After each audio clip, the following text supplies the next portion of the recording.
નમસ્કાર દર્શક મિત્રો, આપ જોઈ રહ્યા છો કે ન્યૂઝ અને ન્યૂઝ રૂમ લાઈવથી હું છું જીગર. જે સમાચાર જે આવી રહ્યા છે દર્શક મિત્રો, તેમાં મહત્વના સમાચારો પર ચર્ચા કરીશું, વિચારણા કરીશું અને વિશ્લેષણ કરીશું. ન્યૂઝ રૂમ લાઈવથી અત્યારે હાલ જે મહત્વના સમાચાર આપ સુધી પહોંચાડવાનો અમે જે પ્રયત્ન કરીએ છીએ, તેમાં ખૂબ મોટા સમાચાર આવી રહ્યા છે માણસાથી. ચૌધરી સમાજના મહત્વના નેતા આગેવાન વિપુલ ચૌધરી આજે શક્તિ પ્રદર્શન કરી રહ્યા છે. તેમનું શક્તિ પ્રદર્શન જે છે તેને લઈને મોટા સમાચાર આવી રહ્યા છે, કારણ કે જે શક્તિ પ્રદર્શન થઈ રહ્યું છે તેમાં માણસાના સિટિંગ ધારાસભ્ય સુરેશ પટેલ, તેની સાથે કલોલના સિટિંગ ધારાસભ્ય બળદેવજી ઠાકોર પણ હાજર છે. સાથે સાથે વિપુલ ચૌધરીના અધ્યક્ષ સ્થાને આ સહકાર સંમેલન યોજાયેલું છે.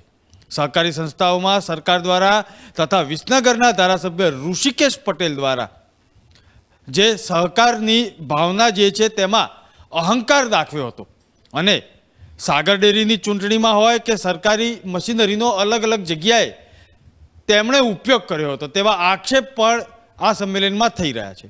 સાથે સાથે આજના સહકાર સંમેલનની અંદર વિજાપુર તાલુકાના અગ્રણીઓ અને ખેડૂતો ત્યાં આગળ ઉપસ્થિત છે અને આત્મારામ પટેલની જે વાતો જે છે, તેમનું જે એક યોગદાન જે છે સહકારી ક્ષેત્રે, તેને પણ તે હાજર રહેલા આગેવાનો યાદ કરી રહ્યા છે. સાથે સાથે વિપુલ ચૌધરી જુદા જુદા પ્લેટફોર્મથી અલગ અલગ વિસ્તારોમાં મોટી સંખ્યામાં સરકાર સામે એક પ્રકારનું જે શક્તિ પ્રદર્શન છે તેનું આયોજન અત્યારે હાલ થઈ રહ્યું છે અને સીધા લાઈવ દ્રશ્યો અમે આપને દર્શક મિત્રો આપ સુધી પહોંચાડી રહ્યા છીએ. વિપુલ ચૌધરી ભાજપના જ કોઈ મોટા નેતાના સંપર્કમાં છે તેવું સૂત્રો દ્વારા જાણકારી મળી રહી છે, કારણ કે ભારતીય જનતા પાર્ટીમાં જ વિપુલ ચૌધરી છે તે પણ આપણે બધા જાણીએ છીએ.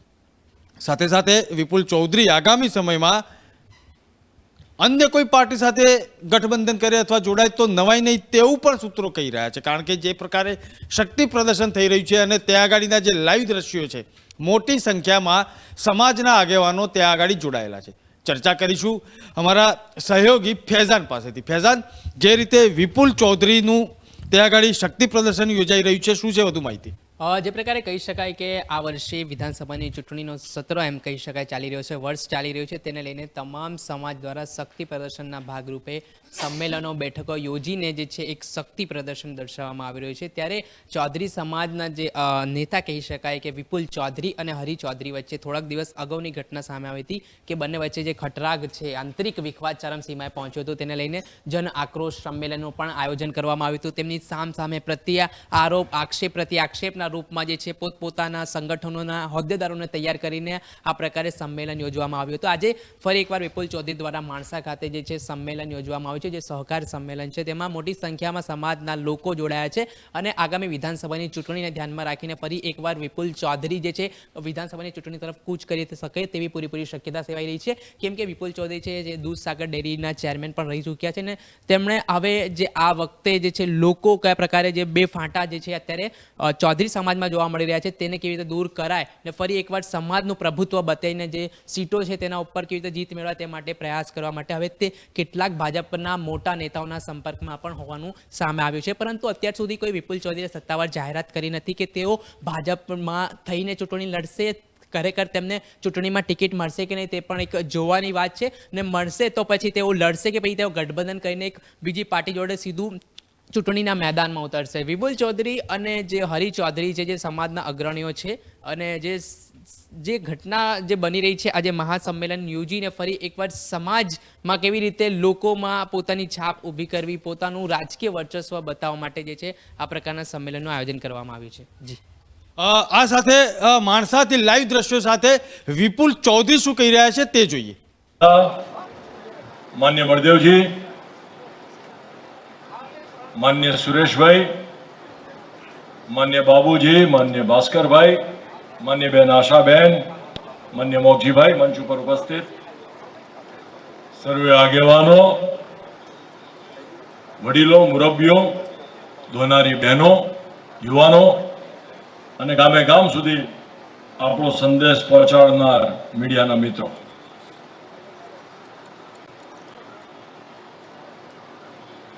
આ પાટીદારોની વાડીમાં છેલ્લા 5 વર્ષ પહેલા મારા આવવાનું થયું હતું. પ્રસંગ એવો હતો કે મારી પાર્ટીનો ભરતી સંમેલન હતું.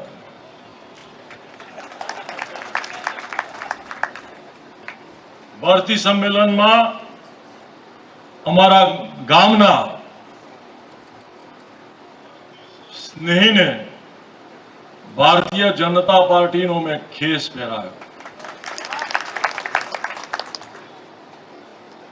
એ જેવો ખેસ પહેર્યો એવી સહકારિતા ક્યાં ગઈ હું હજુ શોધું છું.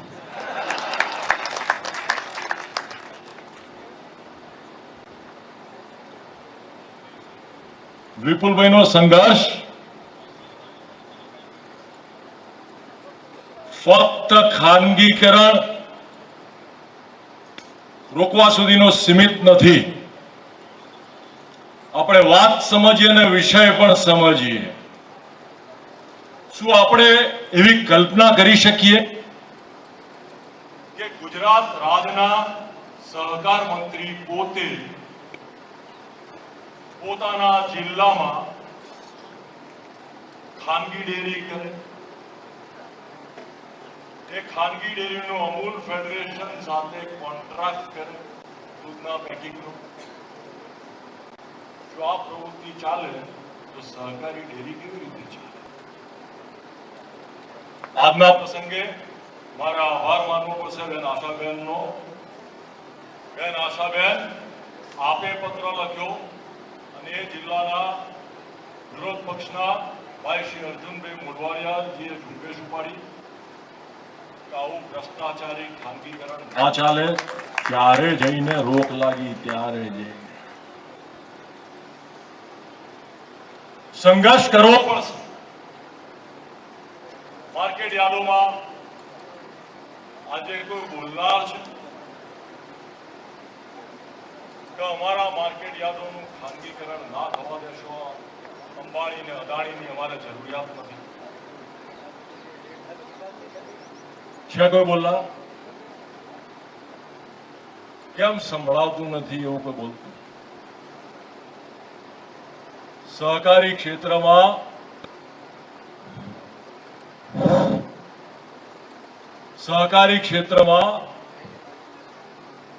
આપણે સહકારિતા ઉજાગર કરવી જ રહી. સત્તાનો એકલો દુરુપયોગ નથી થયો. દૂધ મંડળીઓને અપવિત્ર કરવાનું પણ કામ થયું છે.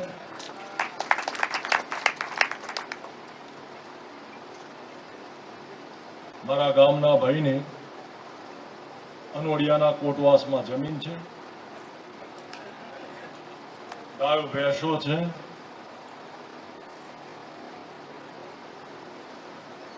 બાપા તો જે નિસ્વાર્થ દાન આપે એને કહેવાય. ભામાશા કોણ હતા કે જેમણે મુગલ સલ્તનતની સામે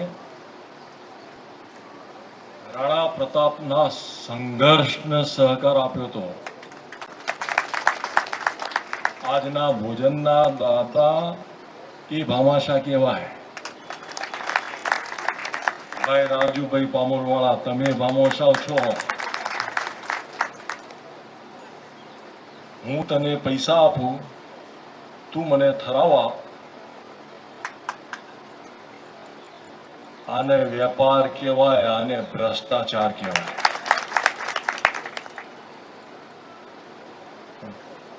આપણે બધાએ આ જયચંદો જે ભામાશા બનીને જૂઠાણા ચલાવતા હોય એમની અસહકારિતા ઓળખવી પડશે, જાણવી પડશે, સમજવી પડશે. ખેતરમાં ખેતી પણ કરવાની હોય તો નિંદામણ કાઢવા પડે. એમ આવા અસહકારી નિંદામણો દૂર કરવા પડશે.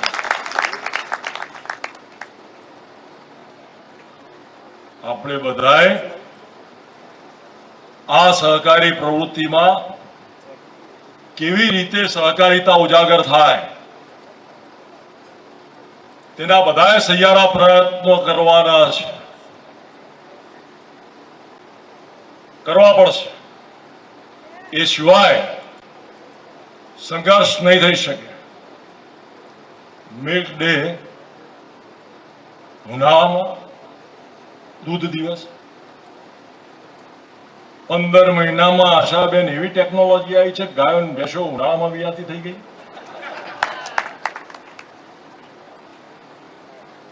અને દૂધ દિવસમાં ચર્ચા શું? ટેન્ડર પડેલું પાવડર પ્લાન્ટ કરવાનો છે કે નથી કરવાનો? જવાબ તો આપો ભાઈ, જવાબ તો આપો. તમે ટેન્ડર વાર પાડ્યું. દિલ્હીમાં દૂધસાગર ડેરીની બંને ડેરીઓની ક્ષમતાનો ઉપયોગ કરવાનો છે કે હજુ પેલી ખાનગી ડેરીઓનો ઉપયોગ કરવાનો છે? મીડિયાના મિત્રો આંકડા સચોટ આપો. 8 વર્ષ પહેલા વિપુલભાઈ જ્યારે ફેડરેશનના અધ્યક્ષ હતા, દિલ્હીના બજારમાં 32 લાખ લીટર દૂધ વેચાતું હતું. એમાંથી 16 લાખ લીટર દૂધ દૂધસાગર ડેરીનું હતું. આજે 40-45 લાખ લીટર નું બજાર ભરવું હોય દિલ્હીનું. ઉદ્ઘાટન પછી 8 વર્ષ દરમિયાન ઉત્તરોત્તર દૂધ વધે કે ઘટે? છો તો ખરા એ 16 લાખ લીટરનું 20 લાખ લીટર થયું કે એમાં ઘટાડો થયો? શું આવી રીતે સહકારી સંસ્થાઓ ચાલશે? શું આને સહકાર કહેવાય? આપણે બધાએ આપણી સહકારી સંસ્થાઓ માટે જાગૃત થવું પડશે. જ્યારે રક્ષક પોતે ભક્ષક બને ત્યારે હસ્તક્ષેપ કરવાના, વહીવટદારો મૂકવાના. વહીવટદાર બુદ્ધિ ખરીદે. દૂધસાગર ડેરીમાં, વિસનગર નાગરિક બેંકમાં વહીવટદાર ઉચાપત કરે તો મૂકેલા વહીવટદાર ઉપર પણ તમે કાર્યવાહી નથી કરતા. માન્ય સીજે, આપના પ્રભાવવાળી સરકાર આવે તો કોણે આ વહીવટદાર મૂક્યા હતા એમના ઉપર પણ કાર્યવાહી કરજો.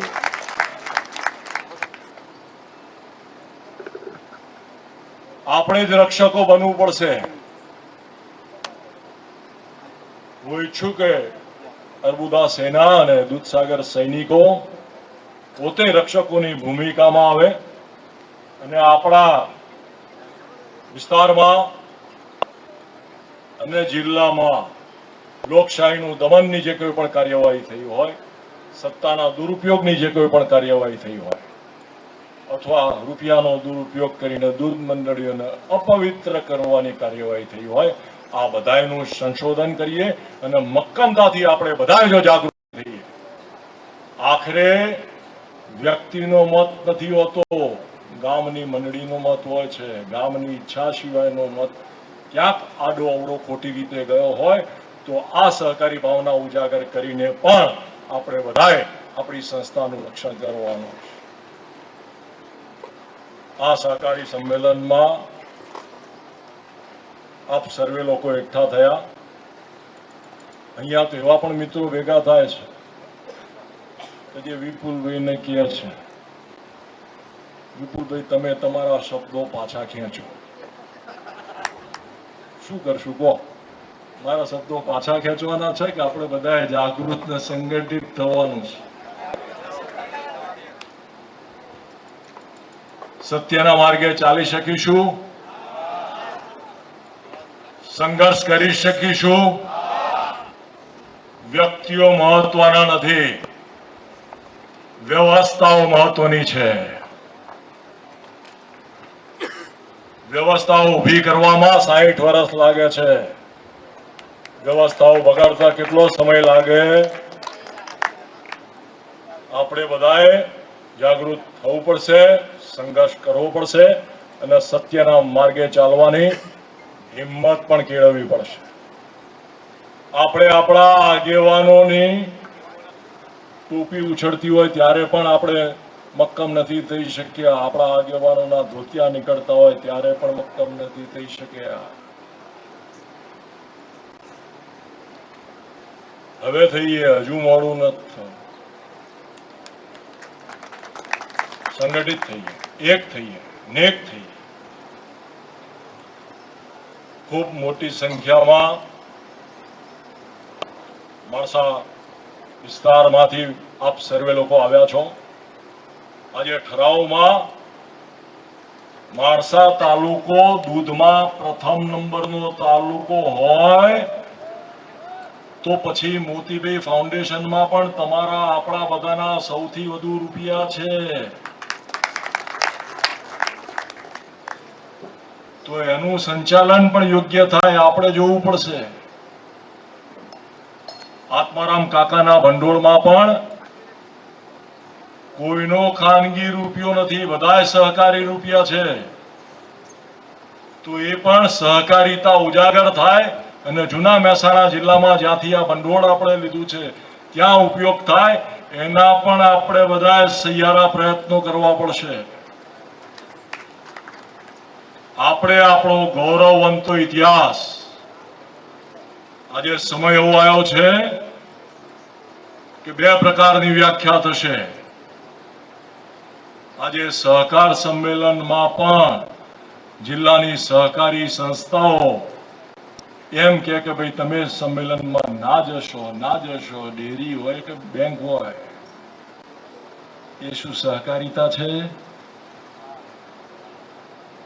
તો આપણે બધાએ આપણી સહકારિતા ઉજાગર કરવી પડશે અને એના માટે સૌએ સહિયારા પ્રયત્નો કરવા પડશે. બહુ લાંબી વાત નહીં કરી, ખૂબ ભાવથી પ્રેમથી આપ સર્વે લોકોએ 2-2 કલાકથી આપણા સહકારી સંમેલનમાં જે કોઈ પણ આપણા આગેવાનોએ ઠરાવો મૂક્યા છે એને પૂરા સાથ અને સહકારથી આપ સર્વે લોકોએ સ્વીકાર્યા છે અને અનુમોદન આપ્યું છે. એ બદલ આપ સર્વેનો ખૂબ ખૂબ ઋણી છું, આભારી છું. સત્યમેવ સત્યના માર્ગે આપણે બધાએ સહિયારી રીતે ચાલીએ. ખૂબ ખૂબ આભાર સાહેબ શ્રી આપનો. હવે આભાર દર્શન કરવા માટે દશરથભાઈ જોશી, ડિરેક્ટર શ્રી દૂધસાગર ડેરી ને વિનંતી કરું કે આ સહકાર સંમેલનનું આભાર દર્શન કરશે. માન્ય દશરથભાઈ.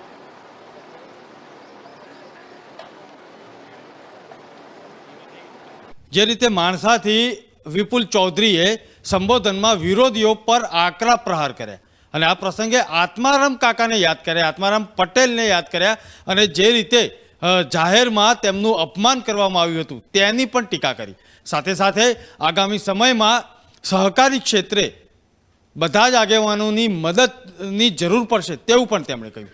સાથે સાથે જે સહકારી આગેવાનો છે તેમને રસપૂર્વક જે સહકારી મંડળીઓ છે તેમાં તેમનું યોગદાન આપવાનું રહેશે, કારણ કે ભૂતકાળમાં જે પ્રમાણે અનેક બનાવો બન્યા છે તેને પણ તેમણે યાદ કર્યા. ચર્ચા કરીશું અમારા સહયોગી મયુર જાની પાસેથી. મયુરભાઈ, આજે વિપુલ ચૌધરી તેમનું શક્તિ પ્રદર્શન કરી રહ્યા છે, આત્મારામ પટેલને પણ યાદ કરે.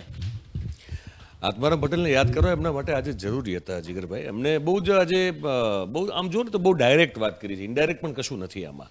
બહુ સ્પષ્ટ રીતે એમણે પોતાનું આજનું સ્ટેન્ડ જણાવેલું છે અને સ્ટેન્ડ આપણને જે દેખાય છે એ છે કે એમણે ભલે ભાજપના સભ્ય આજે પણ છે પણ એમને સત્તા પક્ષમાં રહીને પણ સત્તા પક્ષની સામે બાયો ચડાવી છે. અત્યારે આપણને બહુ સ્પષ્ટ દેખાય છે. એમણે જે પ્રકારનું સહકારી તંત્ર ચાલી રહ્યું છે જે અત્યારે સંપૂર્ણપણે ભારતીય જનતા પાર્ટીના કબજામાં છે રાજ્યનું, અને હવે તો દેશમાં પણ એક સહકારી વિભાગ ખુલ્યો છે જે ના સહકાર મંત્રી તરીકે આપણા ગૃહમંત્રી અમિત શાહને જે જવાબદારી સોંપવામાં આવી છે. એટલે ખાલી રાજ્યનું નહીં પણ આખા દેશનું સહકારી તંત્ર જે છે હવે ભારતીય જનતા પાર્ટીના કબજામાં કેવી રીતે આવે એના માટેના પ્રયાસો જ્યારે થઈ રહ્યા છે ત્યારે વિપુલ ચૌધરીની આજની સભામાં તમે જો કોંગ્રેસના લોકો બેઠા છે.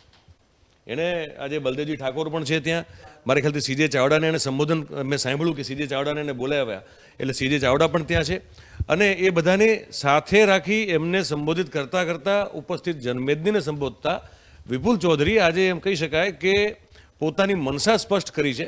અને મનસા આપણને જે સમજાય છે અત્યારે એવી છે કે એ ભાજપ સાથે એક ભાજપનું અત્યારે બને એટલું નાક દબાવવાનો પ્રયાસ એમને શરૂ કર્યો છે કે એમના પોતાના મહત્ત્વને એમના અસ્તિત્વને સ્વીકારવામાં આવે, નહીંતર એ પાટલી બદલી શકે એમ છે અથવા તો એ ક્રોસઓવર કરી શકે એમ છે અને કોંગ્રેસ સાથે એ જોડાઈ શકે એમ છે. અત્યારને આજના સંમેલનમાં આપણને મેસેજ જે મળી રહ્યો છે આ મળી રહ્યો છે. નહીતર કોઈ જરૂર હતી નહીં કે આત્મારામ પટેલ સાથે શું થયું, ટોપી ઉછળી, ધોતિયું ખેંચાણું વાળી જે એક કુખ્યાત ઘટના છે આખી ભાજપનું એક કાળું ઇતિહાસનું એક કાળું પ્રકરણ છે કાળી શાહીથી લખાયેલું, એ અત્યારે ઉલ્લેખ એનો કરવાની, એને ઉજાગર કરવાની કોઈ જરૂર નહોતી. પણ એ ત્યાં ઉપસ્થિત લોકોમાં, અને આ જે કાર્યક્રમ જેટલા લોકો સુધી પહોંચતો હોય એમનું બહુ જગ્યાએ આ કાર્યક્રમ વર્ચ્યુઅલી પહોંચ્યો હશે અને પહોંચતો હશે, પહોંચાડવામાં આવશે પણ ખરો, તો એ લોકો સુધી પણ એ વાત પહોંચે કે ભાઈ જે આત્મારામ પટેલ એટલે ભારતીય જનતા પાર્ટીના વરિષ્ઠમાં વરિષ્ઠ નેતાઓમાંના એક કહેવાય, અને એમની જે અમદાવાદમાં હાલત થયેલી, જે એમને ધોતિયું એમનું ખેંચાયેલું, ટોપી ઉછલેલી અને મારપીટ પણ થયેલી, અને એ ઘટના કોના ઇશારે થઈ હતી એ સમજાવવાનો પ્રયાસ કરતા હતા. તો એમણે એક સ્વમાન, એક પોતાનું જેને કહેવાય કે એક સ્વાભિમાન જે પ્રજાનું છે ત્યાંની મહેસાણાની, ઉત્તર ગુજરાતની, એનું ઉજાગર કરવા માટેનો એક એમને પ્રયત્ન અત્યારે બહુ સ્પષ્ટ રીતે કરેલો આપણને દેખાય છે. અને સાથે સાથે એટલું પણ સ્પષ્ટ થઈ રહ્યું છે જીગરભાઈ કે આવનારા સમયમાં કદાચ હવે વિપુલ ચૌધરી કોઈ પણ પ્રકારના દબાણ, પછી એ સરકારી એજન્સીઓનું હોય કે કોઈ પોલિટિકલ હોય કે કોઈ સામાજિક હોય, એ દબાઈને બેસી રહેવા માગતા નથી. એમણે કદાચ એક ગાંઠ મારી છે કે હવે ફરીથી જાહેર જીવન અને સમાજ જીવનમાં પૂરું જોર લગાવી અને સક્રિય થશે, અને એમને પોતાની જે પોતાના વિશેની સમજ છે એ પ્રમાણેનું સ્થાન એમનું ગુજરાતના રાજકારણમાં હોવું જોઈએ, એવી એક એમને મનમાં ગાંઠ મારી એવું લાગે છે. અને એના એ જે નક્કી કરેલો નિર્ણય છે એમનો, એના ભાગરૂપે આપણને આજનું આ સંમેલન જોવા મળ્યું. અને હું માનું છું કે આવા સંમેલનો હમણાં સતત થઈ રાખશે. આ એક શરૂઆત છે આ પ્રકારની, અને પોતાના તરફી એક લોકજુવાળ ઊભો કરવા માટે દૂધસાગર ડેરીમાં ફરીથી એમને પોતાનો એક કબજો, પોતાના શાસન ફરીથી ત્યાં પ્રવર્તન કરાવવું છે એ પણ છે. અને સાથે સાથે રાજકારણની અંદરમાં પણ એમને 2022ની વિધાનસભાની ચૂંટણીમાં પોતાનો એક ફરીથી પોતાના કદ પ્રમાણે એમની પોતાની જગ્યા રાજકારણમાં થાય, એ પણ એમના પ્રયાસો હોય એવું અત્યારે સ્પષ્ટ રીતે લાગે છે. અને જે રીતે એમણે ભારતીય જનતા પાર્ટીની સરકારને એક ડાયરેક્ટ એલિગેશન મૂકેલા છે, જે એ જોતા એવું લાગે છે કે હવે એ ભાજપની પડખે રહે અથવા ભાજપ સાથે રહે એવી સંભાવના લગભગ ઓછી દેખાય છે. અને કદાચ કોંગ્રેસનો સાથ કરી લે, કોંગ્રેસ સાથે જતા રહે અને કોઈ ડીલ નક્કી થાય એમના પોલિટિકલ કેરિયરને લઈને. અને સહકાર ક્ષેત્રમાં પણ જે અત્યારે કોંગ્રેસ ઘણી નબળી પડી ગઈ છે, પણ છતાં હજી કોંગ્રેસ છે ઘણી બધી જગ્યાએ, તો એક એ સમર્થનને સપોર્ટ મળે અને એના આધારે કદાચ એ ફરીથી ફાઇટ બેક કરવાનો પ્રયાસ કરતા હોય અને એની શરૂઆત એમણે કરી દીધી હોય જીગરભાઈ, આપણને એવું અત્યારે લાગી રહ્યું છે. જે રીતે ભવ્ય શક્તિ પ્રદર્શન વિપુલ ચૌધરીએ આજે કર્યું અને તેના લાઈવ દ્રશ્યો દર્શક મિત્રો આપ ટીવી સ્ક્રીન ઉપરથી જોઈ રહ્યા છે. મોટી સંખ્યામાં ત્યાં આગળ આગેવાનો હાજર છે, અન્ય નેતાઓ હાજર છે, કોંગ્રેસના ધારાસભ્યોની હાજરી પણ ત્યાં આગળ છે. તે દરેક રીતે એક ઉજાગર કરવાનો પ્રયત્ન પણ આત્મારામ પટેલની ઘટનાને લઈને કર્યો. સાથે સાથે મોટી સંખ્યામાં ત્યાં આગળ સમાજના આગેવાનો સહિત સમાજના લોકો ત્યાં ઉપસ્થિત છે, તે પણ એક મોટી વાત કહી શકાય. બીજા જે સમાચાર આવી રહ્યા છે તેની વાત કરીએ તો કેન્દ્રીય ગૃહમંત્રી અમિત શાહ આજે ગુજરાતની મુલાકાતે છે અને અલગ અલગ કાર્યક્રમોમાં તેમની હાજરી આપશે. ત્યારે સૌ પ્રથમ સવારે જે કાર્યક્રમ હતો તે ભવ્ય રીતે યોજાયો અને નડાબેટમાં તેમનું એક જે લોકાર્પણ થયું અને સાથે સાથે રાષ્ટ્રની રક્ષા કાજે પોતાના પ્રાણોની આહુતિ આપનાર વીર સૈનિકોની સ્મૃતિમાં અજય પ્રહરી સ્મારકનું લોકાર્પણ કરાયું અને નિર્માણ કરાયું. ત્યાં આગળ રિટ્રીટ સેરેમની પણ વાઘા બોર્ડરની જેમ જ હવેથી થશે અને રાષ્ટ્રભાવના જે છે તે કેળવવામાં મદદરૂપ થશે. ત્યાં આગળ સૈનિકોની જીવનચર્યા જે છે તેને પણ નજીકથી જોવાનો લાવો ત્યાં પ્રવાસીઓ કરી શકશે, દેશના લોકો કરી શકશે. શું છે વધુ વિગત તેની ચર્ચા કરીશું અમારા સહયોગી જય શર્મા પાસે. જય, આજે ગૃહમંત્રી ત્યાં પહોંચ્યા નડાબેટ અને ત્યાં આગળ જે રીતે ભવ્ય લોકાર્પણ થયું અને ભવ્ય કાર્યક્રમ પણ થયો. જીગરભાઈ, જે પ્રમાણે નડાબેટની આપણે વાત કરવી છે, ઝીરો બોર્ડર પાકિસ્તાન અને ભારતની, તો ત્યાં આજથી થોડુંક વધુ ઉમેરવા માંગીશ કે જે પ્રમાણે લોકાર્પણ કરવામાં આવ્યા છે, જે રીતના સુવિધાઓ ચિલ્ડ્રનથી લઈને પાર્કથી લઈને રાષ્ટ્રવાદથી લઈને, જે પ્રમાણે આપણે જે વાઘા બોર્ડરના વિડીયો જોતા હોય છે તેવા જ વિડીયો હવે ટૂંક સમયમાં નડાબેટના પણ જોવા મળીશું. ત્યાં જે દ્વાર બનાવ્યો છે, અત્યારે આપણે જે વિઝ્યુઅલમાં જોયા છે કે દ્વાર બનાવવામાં આવ્યા છે, જે પ્રમાણે એની અંદર કહેવામાં આવ્યું છે કે આટલી ફેસિલિટીઝ હશે. એને જોતા, કારણ કે મેં 3-1 વર્ષ પહેલાં ત્યાં હું ગયેલો છું, ત્યાં તમને એક વોટર બોટલ બી લેવી હોય ને તો તેની બી કોઈ સુવિધા નથી. અને અત્યારે એને એક ટુરિઝમ પ્લેસ બનાવવા માટે જઈ રહ્યા છે નડાબેટ બોર્ડર ઉપર, જે પ્રમાણે વાઘા બોર્ડર ઉપર એક રાષ્ટ્રને લઈને, જે લોકો આપણે આખી બહુ અંદર નથી જતા પણ વાઘા બોર્ડરના બધા વિડીયો જોયેલા જ હશે, ત્યાં એક રાષ્ટ્રભાવના, રાષ્ટ્રભક્તિ જોવા મળતી હોય છે.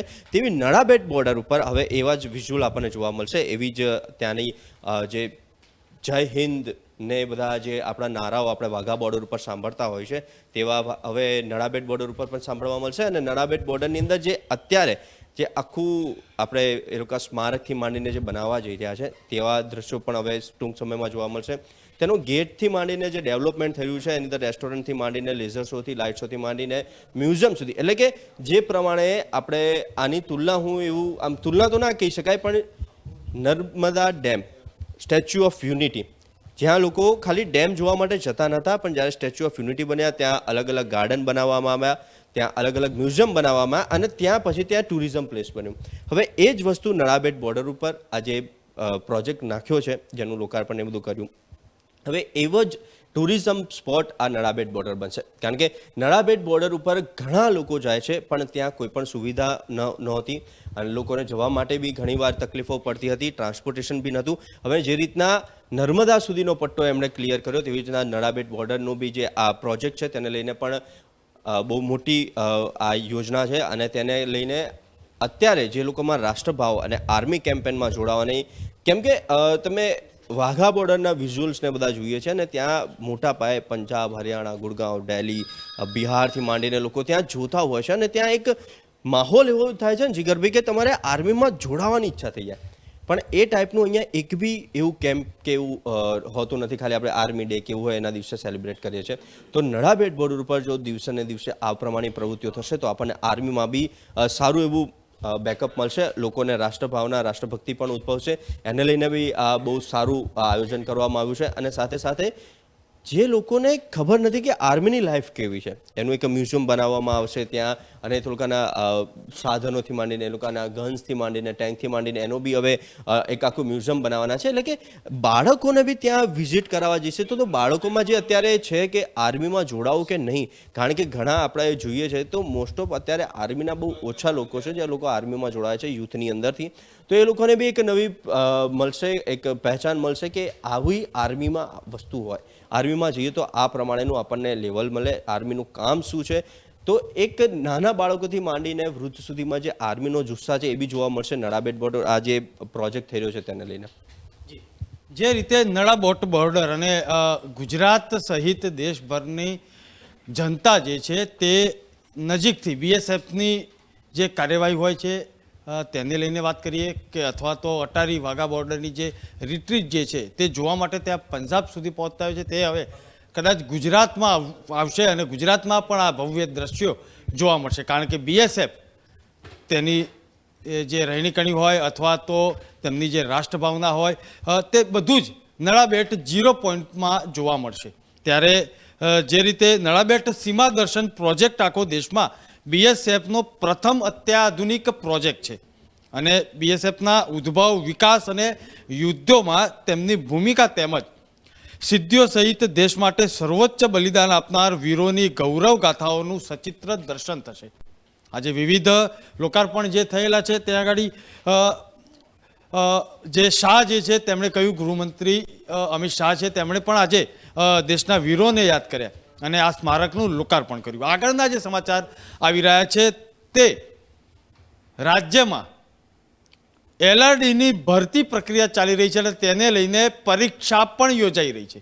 અત્યારે હાલ પરીક્ષા ચાલુ છે ત્યારે રાજ્યભરના 7 જિલ્લાઓમાં 954 જેટલા કેન્દ્રો પર શારીરિક કસોટી ઉત્તીર્ણ થયેલા 2.95 લાખ જેટલા ઉમેદવારોની લેખિત પરીક્ષા યોજાઈ રહી છે. ત્યારે ચર્ચા કરીશું અમારા સહયોગી ફૈઝાન પાસેથી. ફૈઝાન, અત્યારે હાલ જે અપડેટ આવી રહ્યા છે તે પ્રમાણે શાંતિપૂર્ણ પરીક્ષા તો યોજાઈ રહી છે, પરંતુ વિદ્યાર્થીઓ જે છે તે પણ આજે પરીક્ષા આપવા પહોંચ્યા છે, પરંતુ એક મનોવૈજ્ઞાનિક પરિસ્થિતિમાં પણ તેઓ પસાર થઈ રહ્યા હતા, કારણ કે ભૂતકાળમાં જે ઘટનાઓ બની હતી. ચોક્કસથી ન માત્ર વિદ્યાર્થીની નહીં પરંતુ હવે તંત્રની કસોટી હોય તે પ્રકારની આ પરીક્ષા છે, કેમ કે એલઆરડીની લેખિત પરીક્ષાનું આયોજન સમગ્ર રાજ્યભરમાં કરવામાં આવ્યું છે. 954 જેટલા કેન્દ્રો પર અને 7 જિલ્લામાં પરીક્ષાની વ્યવસ્થા કરવામાં આવી છે, જેને લઈને તમામ પ્રકારની તકેદારી છે જે ગૃહ વિભાગ દ્વારા પૂર્ણ કરી દેવામાં આવી છે. એલઆરડીની પરીક્ષામાં પહેલા શારીરિક કસોટી લેવામાં આવી હતી, તેમાં ઉત્તીર્ણ થયેલા 2.75 લાખ જેટલા ઉમેદવારો એટલે કે 3 લાખ જેટલા ઉમેદવારો જે છે આજે એલઆરડીની પરીક્ષા આપવા જઈ રહ્યા છે, તેમને પણ ધ્યાનમાં રાખીને જે છે તમામ કેન્દ્રો જે છે સીસીટીવી કેમેરાથી સજ્જ કરી દેવામાં આવ્યા છે, અને જે વિદ્યાર્થીઓને પ્રવેશ આપવામાં આવી રહ્યો છે તેની સાથે તેમને વેરિફિકેશન, બાયોમેટ્રિક વેરિફિકેશન આધારિત તેમને જે છે તપાસ કરવામાં આવી રહી છે, અને જે ઉમેદવાર થોડુંક શંકાસ્પદ દેખાઈ રહ્યો છે તો તેને અલગથી તપાસ કરવામાં આવી રહી છે. એટલે આજે જે વિદ્યાર્થીઓની પરીક્ષા લેવામાં આવી છે તેમાંથી 9:30 વાગ્યાની સુમારે તમામ વિદ્યાર્થીઓને બોલાવવા માટે એક આવેદન બહાર પાડવામાં આવ્યું હતું, જેના કારણે વેરિફિકેશનની પ્રક્રિયા થઈ શકે. જે પ્રકારે વનરક્ષકની પરીક્ષામાં પેપર ફૂટવાની ઘટના પ્રકાશમાં આવી હતી, તેને લઈને સરકારે તે ઘટના ફરી એકવાર પુનરાવર્તન ન થાય તેમાંથી પણ બોધપાઠ મેળવીને છે પાણી તેમજ શૌચાલય ન જવાની વિદ્યાર્થીઓની વ્યવસ્થા જે છે તેના ઉપર મનાઈ ફરમાવી છે. પાણીની વ્યવસ્થા વર્ગખંડની અંદર જ કરવામાં આવી છે. તે અંગે ભરતી બોર્ડના અધ્યક્ષ હસમુખ પટેલે પણ ગઈકાલે પ્રેસ કોન્ફરન્સ સંબોધીને તમામ માહિતી આપવામાં આવી હતી કે કોઈ પણ પ્રકારે ગેરરીતિ ન થાય તે માટે તમામ પ્રકારના જે છે સાધનોથી સજ્જ કરવામાં આવે છે. સીસીટીવી કેમેરાથી તમામ કેન્દ્રો સજ્જ કરી દેવામાં આવે છે, તેમજ કેટલાક શિક્ષકો અને અધિકારીઓની પણ મદદ લેવામાં આવી છે. ભરતી બોર્ડમાં જે પરીક્ષા કેન્દ્ર પર છે ત્યાં પીએસઆઈ અને પીઆઈ સહિતના અધિકારીઓનું જે છે ચુસ્ત પોલીસ બંદોબસ્ત ગોઠવી દેવામાં આવી છે, અને શાંતિપૂર્ણ રીતે જે છે બધા ઉમેદવારોની સામે જે સીલ બંધ રીતે જે એમસીક્યુની પેપર સીટ હોય તેને ખોલવામાં આવશે, અને તેમની સામે 2 જેટલા ઉમેદવારોની સાક્ષીત્વ તરીકે તેમની સિગ્નેચર એટલે સહી લેવામાં આવશે, અને પછી તેમની સામે જ આખું પેપર જે છે એક સાથે બંધ કરવામાં આવશે અને બધાને એક સાથે છોડવામાં આવશે. એ તમામ જે છે અત્યારે 12 થી 2 નું જે પ્રક્રિયા છે, જે પરીક્ષાનું કાર્યક્રમ છે તેમાં થવાની છે. ત્યારબાદ જો તમામ આશાઓને લઈને એક પ્રકારે યુવાનોમાં એક થોડુંક કચવાટ પણ જોવા મળી રહી છે, ગભરામણ પણ જોવા મળી રહી છે કે જે અગાઉ પણ આવા પેપર ફૂટવાના બનાવો બની ચૂક્યા છે, તેને લઈને ઉમેદવારોએ હતાશ, નિરાશા જોવા મળતી હોય છે. પરંતુ આવી ઘટના ન બને અને શાંતિપૂર્ણ માહોલમાં જે છે પરીક્ષા લેવાય અને ખરેખર સારી રીતે પારદર્શકતાથી ભરતી કરવામાં આવે તે માટે ઉમેદવારો પણ જે છે પૂરેપૂરી તૈયારી સાથે અને ઉત્સાહ સાથે જોવા મળી રહ્યા છે. પરંતુ પેપર ન ફૂટે તે માટે તમામ પ્રયાસો જે છે તમામ રીતે તૈયારી જે તકેદારી છે તે ધ્યાનમાં રાખવામાં આવી છે, અને કોઈ પણ પ્રકારે ગેરરીતિ ન થાય તે માટે પૂરતી પોલીસ વ્યવસ્થા ગોઠવવામાં આવી છે. જી દર્શક મિત્રો, જે રીતે એલઆરડી જે પરીક્ષા રાજ્યભરમાં યોજાઈ રહી છે, અલગ અલગ સેન્ટરો પર યોજાઈ રહી છે, ખૂબ શાંતિપૂર્વક ચુસ્ત બંદોબસ્ત વચ્ચે આજે પરીક્ષા જે છે તે યોજાઈ, અને એલઆરડીના જે ઉમેદવારો જે છે તેમાં આગળના સમયમાં તેમને ખૂબ સરસ રીતે ક્યાંક ને ક્યાંક તેમના એક કેરિયરમાં ગુજરાત સરકારમાં તેમને રોજગારી મળશે ને નોકરી મળશે તેવી અપેક્ષા રાખીએ. આગળના જે સમાચાર આવી રહ્યા છે તે આર્થિક સંકટને લઈને આવી રહ્યા છે, કારણ કે ભારતના પાડોશી દેશોમાં ખાસ કરીને શ્રીલંકામાં આર્થિક સંકટ છે, ને સાથે સાથે રાજકીય ઉથલ પાથલ અટકવાનું નામ લેતી નથી, કારણ કે આખી સરકારે રાજીનામા લઈ લીધા ત્યાંના રાષ્ટ્રપતિએ, અને ત્યારબાદ સંયુક્ત સરકાર પણ રચી, પરંતુ ત્યાં આગળ અવિશ્વાસનો પ્રસ્તાવ આવી શકે છે. આ જે રાજકીય ઉથલપાથલ છે અને આર્થિક સંકટમાં ઘેરાયેલું જે શ્રીલંકા જે છે તે અત્યારે હાલ તો મુશ્કેલીમાંથી પસાર થઈ રહ્યું છે. ચર્ચા કરીશું અમારા વરિષ્ઠ પત્રકાર મયુર જાની પાસેથી. મયુરભાઈ, જે રીતે આર્થિક સંકટ વચ્ચે રાજકીય ઉથલપાથલ થઈ રહી છે શ્રીલંકામાં, તેની તો ચર્ચા કરીશું, પણ સાથે સાથે અન્ય પાડોશી દેશોમાં પણ અત્યારે હાલ તો આર્થિક સંકટ અને ઉથલપાથલ તો ચાલુ જ છે. નહીં છે, અને બહુ ગંભીર અને ચિંતાજનક સ્થિતિ છે જીગરભાઈ, કારણ કે આપણા પાડોશીઓ છે. એટલે આપણે જેમ કહીએ ને કે સામાન્ય સમજ પ્રમાણે કે આપણે ફ્લેટમાં રહેતા હોય તો ફ્લેટમાં કે ટેનામેન્ટમાં રહેતા હોય પણ એક મજરે દીવાલ આવે ને, એક દીવાલ આપણે શેર કરતા હોઈએ છીએ, બાજુમાં પાડોશીની અને આ બાજુ આપણે રહેતા હોઈએ, એટલે એ જો નબળું પડે તો એની અસર આપણને પડતી હોય છે, અને એ વિચારવા જેવું છે. અને કેટલાક કારણો જે છે ને આપણી પાસે સામે છે. અત્યારે આપણે એ વાત પર ચર્ચા કરવી જરૂરી છે કે શું કામ શ્રીલંકા નબળું પડ્યું, અને એ મંથન પણ કરવું પડશે કે શું એમાં કોઈ કારણો આપણને તો લાગુ પડતા નથી. તો આર્થિક બાબતોના જે નિષ્ણાતો છે એમની સાથે મારે વાતચીત થતી હતી, અને એમણે અમુક કારણો મને લખાવ્યા તો એ કારણો મેં લખેલા છે, એ હું દર્શકો સાથે શેર કરું છું અત્યારે. કે એક તો શ્રીલંકાની સરકાર જે હતી ને જીગરભાઈ, એ સરકારી યોજનાઓ અને કાર્યોની વાહવાહી કરાવવા માટે મીડિયાને બેફામ જાહેરાતો આપતી હતી. હવે પહેલું કારણ જ એવું છે કે સાલું આપણને બીક લાગે કે આ તો આપણે ત્યાં પણ થઈ રહ્યું છે. તો પહેલું કારણ ત્યાં નિષ્ણાતો આ આપી રહ્યા છે. બીજું કારણ આપે છે કે જનપ્રતિનિધિઓ પ્રજાના ટેક્સના મોટાભાગના નાણાં પોતાના પગાર અને સુવિધાઓ ભોગવવામાં વાપરી નાખતા હતા. આ પણ ઓછા વત્તા છે, આપણે ત્યાં ચિત્ર જોવા મળે છે. સરકારનું દેવું એટલું વધી ગયું કે ટેક્સની આવક વ્યાજ એટલે કે દેવાનું વ્યાજ ચૂકવવામાં ટેક્સની આવક વપરાઈ જતી હતી. આપણે પણ જુઓ 26 લાખ કરોડ રૂપિયા, 26 લાખ હજાર કરોડ રૂપિયાની આસપાસનું તો ખાલી ટેક્સનું કલેક્શન, ખાલી એક્સાઇઝનું કલેક્શન કહે છે પેટ્રોલ ડીઝલમાંથી આટલા વર્ષોમાં, છેલ્લા વર્ષોમાં. અને એ પૈસા છતાં પણ દેશનું દેવું વધી રહ્યું છે અને એવું કહેવાય રહ્યું છે કે વ્યાજમાં આપણે પૈસા ભરી રહ્યા છીએ. શ્રીલંકામાં મામલો એવો છે કે ત્યાંના મૂળ નિવાસીઓ એને સિંહાલીઓ કહેવાય, અને સિંહાલીઓ પોતાની બહુમતીના જોરે તમિલો અને મુસ્લિમો પર અન્યાય કરતા હોવાથી તમિલ અને મુસ્લિમ બુદ્ધિધન જે છે, જે ઇન્ટેલેક્ટ છે ત્યાંના લોકો, એ લોકો વિદેશ સ્થાયી થવા લાગ્યા હતા. એટલે દેશ છોડવાનું પ્રમાણ ત્યાં પણ વધી ગયું હતું. અને ત્યાંની સરકારે છેલ્લા કેટલાક સમયથી ફરજિયાત સેવાઓ એટલે કે વાહન વ્યવહાર જેને આપણે કહીએ, બરાબર છે, એમાં ટ્રેન આવી ગઈ, બસ આવી ગઈ, હવાઈ મુસાફરી આવી ગઈ, પછી ઇલેક્ટ્રિસિટી, પછી ઈંધણ એટલે ફ્યુલ, અને સંચાર કોમ્યુનિકેશનની વાત છે, શિક્ષણ, આરોગ્ય સેવા, આ બધી વસ્તુઓનું જીગરભાઈ ખાનગીકરણ કરી નાખ્યું ત્યાં. આપણે પણ ખાનગીકરણના રવાડે ચડી રહ્યા છીએ. અને જે કંપનીઓ રાજકીય પક્ષોને ડોનેશન આપતી હતી એમણે આ બધા સેવાઓ જે છે એમને સોંપવામાં આવી અને એમણે પ્રજાને બેફામ લૂંટવાનું શરૂ કર્યું. આ પણ એક કારણ છે. શ્રીલંકાની આયાત દેશની નિકાસ કરતાં અનેક ગણી વધી જવા પામી હતી. એટલે કે એક્સપોર્ટ કરતાં ઇમ્પોર્ટ બહુ જ મોટા પ્રમાણમાં વધી ગયું, અનેક ગણા પ્રમાણમાં. આ પણ એક કારણ આપવામાં આવે ત્યાં. અને તમિલ ટાઈગર્સ જે ત્યાં પ્રભાકરન બહુ મોટું નામ હતું અને રાજીવ ગાંધી એસેસિનેશનમાં પણ એ લોકોનો હાથ છે એવું પુરવાર થયેલું હતું. એમણે હરાવ્યા પછી શ્રીલંકાનું જે સિંહાલી યુવાધન જે છે એ સર્જન, શિક્ષણ અને શાંતિના સ્થાને ઘર્ષણ, હિંસા અને બદલાની ભાવનાથી ખદબદી રહ્યું છે. એટલે કોમ્યુનલ એક પ્રકારનું આપણે ટેન્શન કહીએ તો ત્યાં પણ પૂર જોર ને પૂર માત્રામાં ત્યાં છે. એટલે હવે મેં એમ કહ્યું કે આપણે જોવું પડે કે આ બધા કારણોની ચકાસણી જો આપણે સરખામણી શ્રીલંકાની કરતા હોય ને આપણી સાથે કરતા હોય તો આપણે ક્યાં જઈ રહ્યા છીએ એ પણ આપણે વિચારવું પડે. કારણ કે પાડોશીઓની અસર એના પાડોશીને પણ થતી હોય છે. તો આ સ્થિતિ આપણને અત્યારે જાણવા મળે છે. અને મેં કીધું એમ કે આ કોઈ મારું પોતાનું લખાણ છે ને, હું કોઈ આર્થિક બાબતોનો એક્સપર્ટ નથી, પણ જે લોકો આર્થિક બાબતોના નિષ્ણાતો છે એમની પાસેથી વાત કરીને લીધેલા કારણો છે. તો એ કારણો આપણને અહીંયા જાણવા મળે છે જે આપણે દર્શકો સુધી અત્યારે પહોંચાડ્યા. જી, જે રીતે પાડોશી દેશોમાં શ્રીલંકાનું આર્થિક સંકટ છે, આ બાજુ જોઈએ તો નેપાળ પણ આર્થિક સંકટમાં આવી શકે છે અથવા તે તરફ તેનો માર્ગ જે છે જાણે પહોળો થતો હોય તેવું લાગી રહ્યું છે. પાકિસ્તાનમાં તો ઉથલપાથલ ચાલુ જ છે. હવે આવનારા સમયમાં કઈ રીતે તેને આપણે જોઈશું અથવા તો શું અસરો થશે દેશ અને દુનિયામાં તે પણ જોઈશું.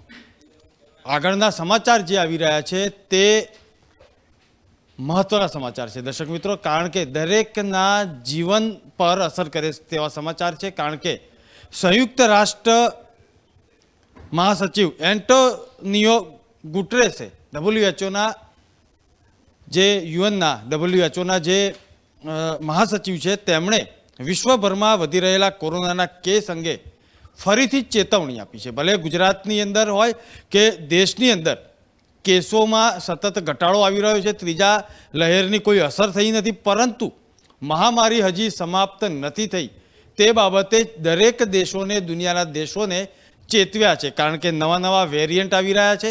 નવા વેરિયન્ટ અલગ અલગ દેશોમાં તરખાટ મચાવી રહ્યા છે. યુરોપિયન દેશો હોય કે ચાઇના હોય કે અન્ય દેશો હોય ત્યાં આગળ કોરોનાના કેસ આગળ વધી રહ્યા છે. ત્યારે નવા વેરિયન્ટને કારણે સમગ્ર યુરોપમાં કોરોનાની એક નવી લહેર ફેલાઈ રહી છે. એશિયામાં પણ તે અપવાદ નથી. અને છેલ્લા 2 દિવસના અપડેટ જોઈએ તો નવો વેરિયન્ટ જે છે તે મહારાષ્ટ્રમાંથી મળ્યો છે અને ગઈકાલે ગુજરાતના વડોદરામાંથી પણ મળ્યો છે. તેની ચિંતા વધારવાળા આ કારણો છે. ચર્ચા કરીશું અમારા સહયોગી જય શર્મા પાસેથી. જય, જે રીતે WHO ફરીથી ચેતવણી આપી છે કે મહામારી ગઈ નથી અને કોરોના આપણી વચ્ચે છે, નવો વેરિયન્ટ યુરોપિયન દેશોમાં, એશિયન દેશોમાં તરખાટ મચાવી રહ્યો છે. જીગરભાઈ, નવા વેરિયન્ટની વાત કરવી છે, કોરોનાની વાત કરવી છે, પણ એની પહેલાં એક સામાન્ય જનતાની ને આપણી વાત કરવી છે કે કોરોના આવ્યો આપણા ત્યાં, આપણે અઢી વર્ષ એની સામે આપણે રહ્યા કોરોનાની સામે. તો ત્યારે જ્યારે કોરોના આવ્યો ત્યારે સૌથી પહેલાં 3 વસ્તુ આપણને ખૂબ જ શોર્ટેજ બી થયેલી અને મળી પણ રહી છે. અત્યારે તો ઇઝીલી મળી રહી છે: સેનિટાઈઝર, સોશિયલ ડિસ્ટન્સ અને માસ્ક. આ જીગરભાઈ 3 વસ્તુ ભૂલાઈ ગયું છે અને અવારનવાર WHO આ એક્સી વેરિયન્ટને લઈને પણ એના સિવાય ઘણીવાર WHO કહી રહ્યું હતું કે કોરોના છે, સંપૂર્ણપણે પૂર્ણ નથી થયો, ખાત્મો નથી થયો, કોરોના વાયરસ હજુ પણ ક્યાંક ને ક્યાંક મહદઅંશે જીવન છે, એવું ઘણીવાર WHOએ કહ્યું, પણ આપણે કોઈએ માન્યું નહીં અને અત્યારે ખુલ્લો દોર મૂકી દીધો છે. અને આની અંદર બીજી એક વસ્તુ કહું છું કે હમણાં જ જે આપણે 2 દિવસથી ગાંધીનગરની અંદરથી બી 50 કેસો આવ્યા છે કે જેની અંદર કોરોના પોઝિટિવ છે લોકો. આ મુદ્દાને હવે આગળ લઈ જઈએ તો કોરોના જે દિવસે ને દિવસે વધી રહ્યો છે, અવારનવાર કહેવામાં આવ્યું છે કે ભાઈ કોરોના જતો નથી રહ્યો, છે પણ એ મંદ પડ્યો છે. એવું નથી, કારણ કે આપણે જે પ્રમાણે વેક્સિન લીધી, વેક્સિનની અસરો સાથે સાથે આપણા આયુર્વેદિક ઉપચારો પણ, હ્યુમિનિટી ને બધું વધ્યું આપણી, તો એને લઈને છે ને અત્યારે મોસ્ટ ઓફ પ્રમાણે લોકોનો હાર્ડ ઇમ્યુનિટી વધી છે અને કોરોના મંદ પડ્યો છે. કારણ કે જેવો વાયરસ આવ્યો ત્યારે લોકોને ખબર નથી, વેક્સિન ને બધું આવ્યું, એના પછી કોરોના મંદ પડ્યો એટલે લોકો એકદમ રિલેક્સ થઈ ગયા છે જીગરભાઈ. અત્યારે કોઈ અત્યારે આપ આજુબાજુમાં જોલો તો કોઈ સેનિટાઈઝરનો યુઝ નથી થતો, માસ્કનો યુઝ નથી થતો, સોશિયલ ડિસ્ટન્સ તો ભૂલાઈ જ ગયું છે. ફરી એકવાર રોજિંદા જીવનમાં આવી ગયા છે. સારું છે, કારણ કે હવે રોજગાર ને બધું આવી રહ્યું છે, આપણે તેની માટે સારું છે, પણ સાથે સાથે આપણે કોરોનાને યાદ રાખવો જરૂરી છે.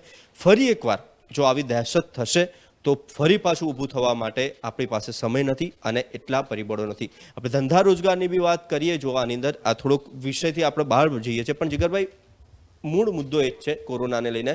જો એક્સી વેરિયન્ટ આવી ગયો છે, હવે વડોદરા સુધી પહોંચી ગયો, BMCમાં પહોંચ્યો તો ત્યારે BMC કીધેલું કે પોઝિટિવ નથી, એનું પણ વાત થઈ, તો આપણે એને નેગેટિવ કરી લીધો, તો સારું કહેવાય એના માટે. પણ જ્યારે વડોદરાના એક્સી વેરિયન્ટ નોંધાઈ ગયો છે, સાથે સાથે દિવસે ને દિવસે ફરી એકવાર કોરોનાના કેસો વધી રહ્યા છે, એટલે એ ચોક્કસ ચિંતાનો વિષય છે. WHO અવારનવાર ટોક કરતું જ હોય છે, આપણને રિમાઇન્ડર મોકલતું જ હોય છે કે કેસ વધી રહ્યા છે, કેસ વધી રહ્યા છે. WHOની ઓફિશિયલ સાઇટો ઉપર ન્યૂઝથી માંડીને અને આપણે બી કહેતા હોઈએ છીએ કે ભાઈ સોશિયલ ડિસ્ટન્સનું પાલન કરો.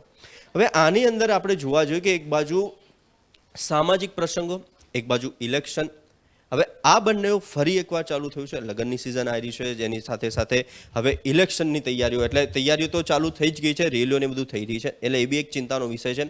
એક્સી વેરિયન્ટ આવ્યો છે. હવે WHO અને જેટલા બી નિષ્ણાતો છે, વૈજ્ઞાનિકો છે, જે સાયન્ટિસ્ટો છે, એ લોકો એવું કહી રહ્યા છે કે એક્સી વેરિયન્ટને જોવા જઈએ તો એ 1 અને 2 છે, ઓમિક્રોન 1 અને 2 હતો, એના એક બ્રીડથી બનેલો છે. આ બંને મિક્સ થઈને આ વાયરસ આવ્યો છે, એક્સી વાયરસ વેરિયન્ટ. હવે એક્સી વેરિયન્ટને વધુ ચેપી ગણાવી રહ્યા છે નિષ્ણાંતો. અત્યારે એક્સી વેરિયન્ટને હજુ ખૂબ જ ચેપી ગણાવી રહ્યા છે. હવે તેના લક્ષણો શું આવશે એ હજુ સુધી આપણને ખબર નથી. એક્સી વેરિયન્ટમાં તાવ આવો કે શું આવવું, જે રીતે આપણે કોરોના બી જ્યારે આપણા પાસે આવ્યો ત્યારે બી આપણને, જ્યારે દેશમાં આવ્યો અને કોરોનાથી લોકો પીડાયા ત્યારે પહેલાં 5-6 મહિના તો એના લક્ષણો સમજવામાં અને લક્ષણોમાં કઈ દવા લેવી, કેવી રીતના લેવી, વેક્સિન બનવામાં બી એટલો જ સમય થયેલો. હવે એક્સી વેરિયન્ટ આવ્યો છે, જોઈએ હવે કેવું રહેશે. પણ જીગરભાઈ, આમાં જે એક્સી વેરિયન્ટની આપણે વાત કરીશું, વડોદરા ખાતે કેસ નોંધાયો છે, એટલે આપણે માટે બહુ ગંભીર વિષય છે આ, અને ગંભીર ચર્ચા કરી રહ્યા છીએ. તો કહેવા માંગીશ કે ફરી એકવાર આપણે કોરોનાની લપેટમાં નથી આવવું, ઝપટમાં નથી આવવું, અને ફરી એકવાર આપણે ઘરમાં નથી બેસવું. અત્યારે હાલ જો વાત કરવામાં આવે તો સાંઘાઈ આખું લોક છે, સાંઘાઈ આખું લોક છે. સાથે સાથે જ આખા ચીનની અંદર, UK, US ની અંદર બી કોરોનાના હવે ધીરે ધીરે કેસ વધી રહ્યા છે. અને ટ્રાવેલ હિસ્ટ્રી જે BMCની અંદર જે ઘટના બનેલી, એની ટ્રાવેલ હિસ્ટ્રી સાઉથ આફ્રિકાની હતી. એટલે ટ્રાવેલ હિસ્ટ્રી ઉપર ફરીથી એકવાર ધ્યાન રાખવી જોઈએ. ફરી એકવાર ઇન્ટરનેશનલ ફ્લાઇટો હમણાં સ્ટાર્ટ થઈ છે, 2 થી 3 મહિના ઇન્ટરનેશનલ ફ્લાઇટોને ચાલુ સમય થયો છે. તો હવે ટ્રાવેલ હિસ્ટ્રી ઉપર ફોકસ નહીં કરીએ અને ટ્રાવેલ હિસ્ટ્રીનો ત્યાં એ લોકોને ફરી એકવાર ક્વોરન્ટાઇન એ લોકોના રેપિડ ટેસ્ટ કે કેવી રીતના કરવાના છે એની જો ગાઈડલાઇન્સ સખ્તપણે આપણે નહીં પાડીએ તો ફરી એકવાર આપણે એના ભરડામાં આવીશું અને એનો ભરડો જે આવશે એ બીજી વાર ઊભું થવું. કારણ કે જીગરભાઈ આપણને બી ખબર છે, આ સૌ દર્શક મિત્રોને બી કહેવા માગું છું કે જે સ્થિતિ આપણી કોરોના બાદ હતી તેના પછી આપણે ઊભા થતા, એટલે હજુ તો આપણે ઊભા જ થઈ રહ્યા છીએ. હજુ ઘણા લોકોને ધંધા રોજગાર નથી અને ધંધો છે તો તેમાં એટલો બેનિફિટ નથી, માણસો નથી, કેવી રીતના ધંધા રોજગાર, એ હજુ બી પરિસ્થિતિ એવી છે. પણ આપણે ધીરે ધીરે આપણી ગાડી આમ પાટે ચડી છે ને એવું કહી રહ્યું છે, પાટા ઉપર તો ચડી ગઈ છે.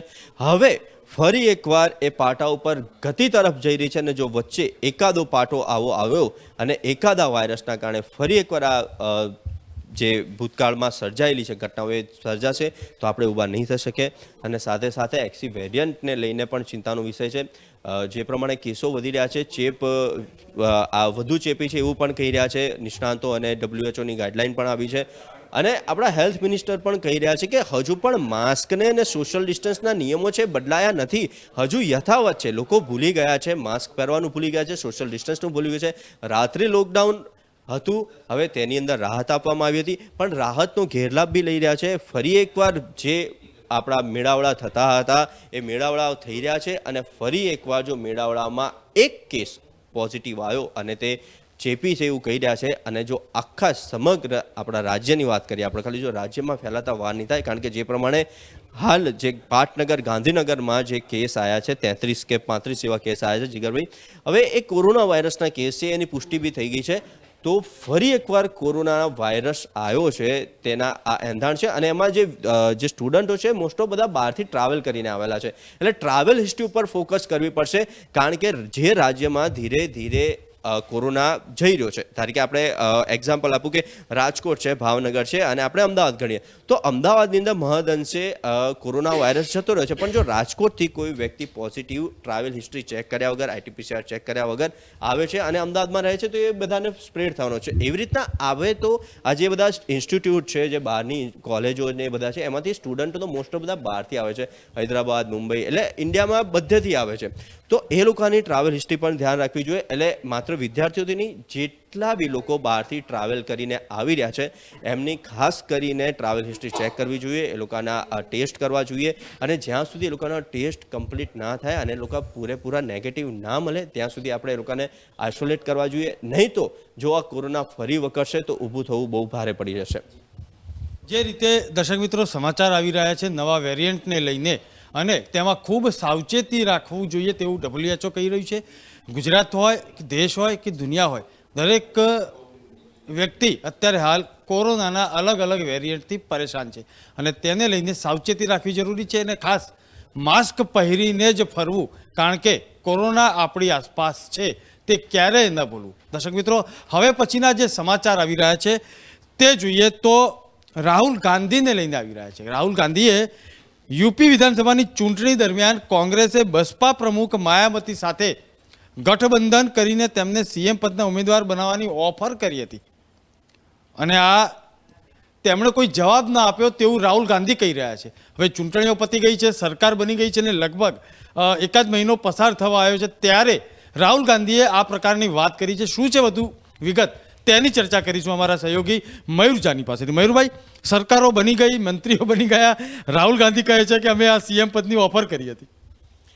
એટલે આમાં તકલીફ એ છે ને કે આ લોકો જ્યારે જે સમયે બોલવાનું ત્યારે બોલતા નથી. આ જ વસ્તુ જો એમને જ્યારે ઓફર કરી માયાવતીને, સમજો, અને માયાવતીનો કોઈ જવાબ ન આપ્યો, ત્યારે જો જાહેર કરી હોત તો કમસે કમ માયાવતી ઉઘાડી તો પડ્યા હોત, એ લોકો એ માયાવતી ખુલ્લા પડ્યા હોત કે એમને ખરેખર સરકાર બનાવવામાં રસ નથી એવું સાબિત થયું હોત અને એની અસર લોકોમાં પણ અલગ રીતે પડેલી હોત.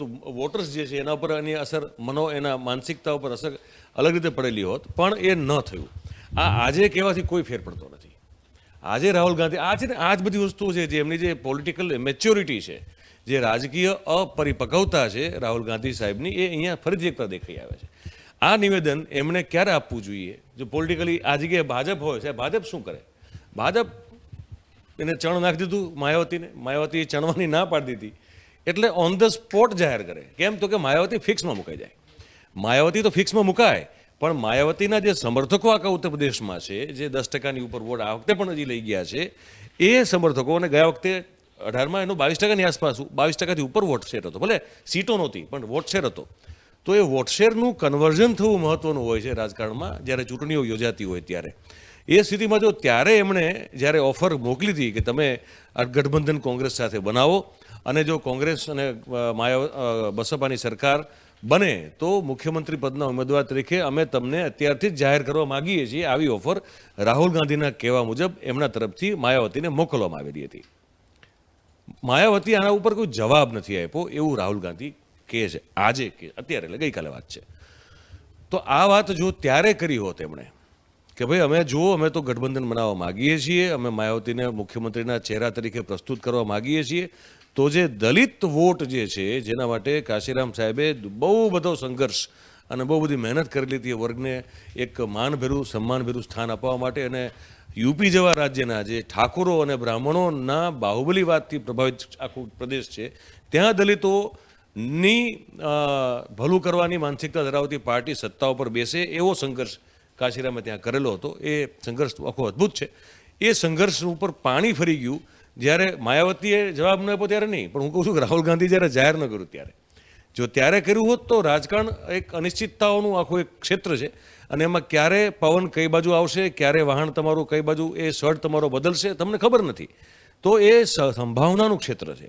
એમાં જો એ વખતે આ ગોટી એમને જો ફેંકેલી હોત તો પોસિબલ છે કે એની એક અસર માયાવતીના જે મતદારો છે એના ઉપર અલગ રીતે થઈ હોત, કોંગ્રેસના જે ડેડિકેટેડ વોટર્સ છે એના ઉપર અલગ રીતે થઈ હોત, બીજેપીના જે ડેડિકેટેડ વોટર્સ છે, કારણ કે જે માયાવતીથી ફંટાઈને ત્યાં ગયેલા છે, કદાચ એમના ઉપર પણ પડી હોત. કોને ખબર કે રાજકારણમાં કઈ નિવેદન, કઈ બાબતની વાતચીતથી, કઈ બાબતની એક રણનીતિની જાહેરાતથી શું પરિણામ આવે છે એ કોઈ કહી શકતું નથી.